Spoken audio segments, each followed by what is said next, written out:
السلام علیکم۔ آج کی ویڈیو میں ہم بات کریں گے ایک ایسی جنگ کے بارے میں جس نے نہ صرف اسلام کو طاقت دی بلکہ ایمان کی طاقت کو بھی ثابت کیا۔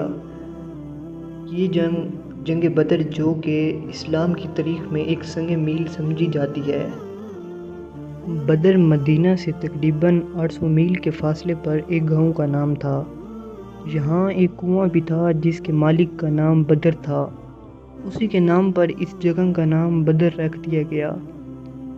اسی مقام پر جنگ بدر کا عظیم معرکہ ہوا جس میں مسلمانوں کو عظیم الشان فتح نصیب ہوئی، جس کے بعد دین اسلام کی عزت کا پرچم اتنا سر بلند ہو گیا کہ کفار قریش کی ظاہری شوکت بالکل ہی خاک میں مل گئی۔ اللہ تعالیٰ نے جنگ بدر کے دن کا نام یوم الفرقان رکھا۔ قرآن پاک کی مختلف صورتوں میں واقع بدر کی طرف اشارہ ملتا ہے اور اس جنگ میں اللہ کی طرف سے آنے والی مدد کے بارے میں سورۃ آل عمران میں اللہ تعالیٰ ارشاد فرماتا ہے، اور بے شک ہم نے بدر میں تمہاری مدد کی جب تم بالکل بے سر و سامان تھے، تو اللہ سے ڈرتے رہو تاکہ تم شکر گزار بن جاؤ۔ ایک دن مدینہ میں خبر پھیلی کہ قریش کا وہ قافلہ جو مکہ سے شام گیا تھا واپس لوٹ رہا ہے، تو آپ صلی اللہ علیہ وسلم نے اس قافلے پر حملہ کرنے کا ارادہ فرمایا۔ چنانچہ 12 رمضان 2 ہجری کو بڑی تیزی کے ساتھ لوگ چلے۔ اس لشکر میں نہ زیادہ ہتھیار تھے، نہ فوجی راشن کی کوئی بڑی مقدار تھی، کیوں نہ کہ اس سفر میں بڑی جنگ کا کوئی ارادہ نہ تھا۔ جب یہ خبر مکہ میں پھیلی کہ مسلمان قریش کا قافلہ لوٹنے کے لیے مدینہ سے چل پڑے ہیں، تو مکہ میں ایک جوش پھیل گیا اور ایک دم کفار قریش کی فوج مسلمانوں پر حملہ کرنے کے لیے تیار ہو گئی۔ جب حضور صلی اللہ علیہ وسلم کو اس کی اطلاع ملی تو آپ صلی اللہ علیہ وسلم نے صحابہ کرام رضی اللہ تعالیٰ عنہ کو جمع فرما کر صورتحال سے آگاہ فرمایا اور فرمایا کہ ممکن ہے اس سفر میں کفار قریش کے قافلے سے سامنا ہو جائے اور جنگ کی نوبت آ جائے۔ مدینہ میں 1 میل دور چل کر حضور صلی اللہ علیہ وسلم نے اپنے لشکر کا جائزہ لیا۔ جو کم عمر تھے ان کو واپس جانے کا حکم دیا، مگر انہی میں عمیر ابن ابی وقاص رضی اللہ تعالیٰ عنہ بھی موجود تھے۔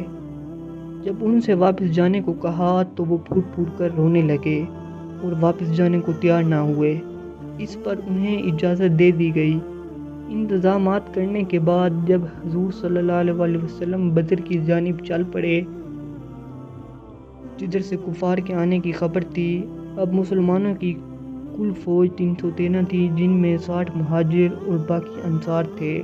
مسلمانوں کے پاس 2 گھوڑے، 70 اونٹ، شکستہ کمانیں، ٹوٹے ہوئے نیزے اور پرانی تلواریں تھیں، جبکہ کفار کی تعداد تقریباً 1000 اور ان کے پاس 100 تیز رفتار گھوڑے اور 700 اعلیٰ نسل کے اونٹ اور کھانے پینے کے ذخائر بھی تھے۔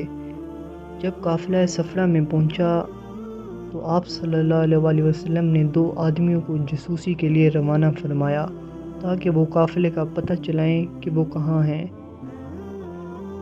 ادھر کفار قریش کے جاسوس بھی اپنا کام بہت تیزی سے کر رہے تھے۔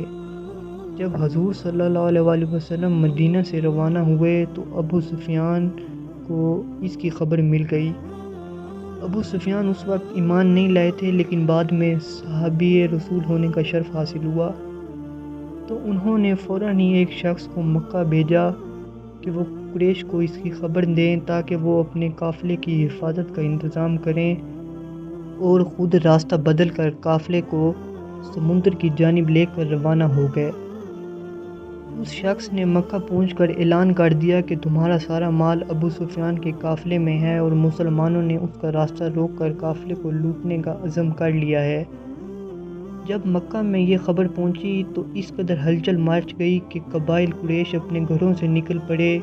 جب ابو سفیان عام راستے سے ہٹ کر ساحل سمندر کے راستے پر چل پڑے اور اپنے آپ کو محفوظ محسوس کیا تو ایک تیز رفتار قاصد کے ذریعے خط بھیج دیا کہ تم لوگ اپنے اپنے گھروں کو واپس لوٹ جاؤ۔ کیوں نہ کہ ہم لوگ سلامتی کے ساتھ مکہ پہنچ رہے ہیں۔ جب یہ بات کفار تک پہنچی تو انہوں نے واپس لوٹنے کا ارادہ کیا، مگر ابو جہل بگڑ گیا اور کہنے لگا ہم خدا کی قسم اسی شان کے ساتھ بدر تک جائیں گے اور وہاں اونٹ ذبح کریں گے، خوب کھائیں گے اور کھلائیں گے۔ کفار قریش نے ابو جہل کی رائے پر عمل کیا۔ کفار قریش چنانچہ مسلمانوں سے پہلے بدر میں پہنچ چکے تھے، اس لیے مناسب جگہوں پر ان لوگوں نے اپنا قبضہ جما لیا۔ حضور صلی اللہ علیہ وسلم نے جب بدر میں نزول فرمایا تو ایسی جگہ پڑاؤ ڈالا جہاں نہ کوئی کنواں تھا نہ کوئی چشمہ، اور وہاں کی زمین اتنی ریتلی تھی کہ گھوڑوں کے پاؤں زمین میں دھنستے تھے۔ آپس کی مشاورت کے بعد یہ طے پایا کہ آگے بڑھ کر پانی کے چشموں پر قبضہ کر لیا جائے، کیونکہ انہی چشموں سے کفار کی طرف پانی جاتا ہے۔ اللہ کی شان کے بارش بھی ہو گئی، جس سے میدان کی ریت جم گئی، جس پر مسلمانوں کے لیے چلنا پھرنا آسان ہو گیا اور کفار کی زمین پر کیچڑ ہو گیا۔ سورۃ الانفال میں اس بات کو بڑے پیارے انداز میں بیان کیا گیا ہے۔ 17 رمضان 2 ہجری جمعے کی رات تو تمام فوج آرام کر رہی تھی، مگر آپ صلی اللہ علیہ وسلم کی ذات تھی جو ساری رات دعاؤں میں مصروف رہی، اور آپ صلی اللہ علیہ وسلم نے رات ہی میں اپنے چند ساتھیوں کے ساتھ میدان جنگ کا معائنہ کیا، اور آپ صلی اللہ علیہ وسلم نے اپنے ساتھیوں سے کہا کہ فلاں فلاں جگہ کل فلاں فلاں کافر قتل ہوگا۔ اگلے دن 17 رمضان 2 ہجری جمعے کے دن حضور صلی اللہ علیہ وسلم نے اپنے مجاہدین اسلام کو صف بندی کا حکم دیا۔ اب وہ وقت تھا کہ میدان بدر میں حق اور باطل کی دونوں صفیں ایک دوسرے کے آمنے سامنے کھڑی تھی۔ حضور صلی اللہ علیہ وسلم صف بندی سے فارغ ہو کر اپنے آرام کی جگہ پر تشریف لے گئے۔ آپ صلی اللہ علیہ وسلم اس نازک گھڑی میں اللہ کی بارگاہ میں دعا کرتے رہے اور عرض کرنے لگے، اللہ تو نے مجھ سے جو وعدہ فرمایا ہے آج اسے پورا فرما دے۔ حضرت ابو بکر صدیق رضی اللہ تعالیٰ عنہ آپ صلی اللہ علیہ وسلم کی بے قراری دیکھ کر عرض کرنے لگے، اللہ عز و جل ضرور اپنا وعدہ پورا فرمائے گا۔ چنانچہ کفار کی جانب سے جنگ کا آغاز ہوا اور صحابہ کرام رضی اللہ تعالیٰ عنہ شہادت نوش فرمانے لگے، اور اس سائڈ سے کفار بھی جہنم واصل ہونے لگے۔ جب مسلمان کمزور ہونے لگے تو اللہ نے اپنا وعدہ پورا کیا۔ اللہ تعالیٰ نے آسمان سے 1000 فرشتے اتارے اور مسلمانوں کی مدد کی۔ اس بات کو سورۃ آل عمران میں بیان کیا گیا ہے۔ اس جنگ میں آخرکار کفار نے ہتھیار ڈال دیے اور بھاگ کھڑے ہوئے، اور مسلمانوں نے ان لوگوں کو گرفتار کرنا شروع کر دیا۔ اس جنگ میں کفار کے 70 آدمی قتل اور 70 آدمی گرفتار ہوئے، باقی اپنا سامان چھوڑ کر فرار ہو گئے۔ بڑے بڑے نامور کفار اس میں مارے گئے، جن میں عتبہ، شعبہ، ابو جہل، امیہ بن خلف وغیرہ شامل ہیں۔ جنگ بدر میں کل 14 مسلمان شہید ہوئے، جن میں 6 مہاجر اور 8 انصار تھے۔ جنگ بدر نے مسلمانوں کی تاریخ میں ایک نیا باب رقم کیا۔ اس جنگ نے ثابت کیا کہ ایمان کی طاقت سے بڑی جنگ کا مقابلہ کیا جا سکتا ہے۔ ایک اشعار سے ویڈیو کا اختتام کرتے ہیں۔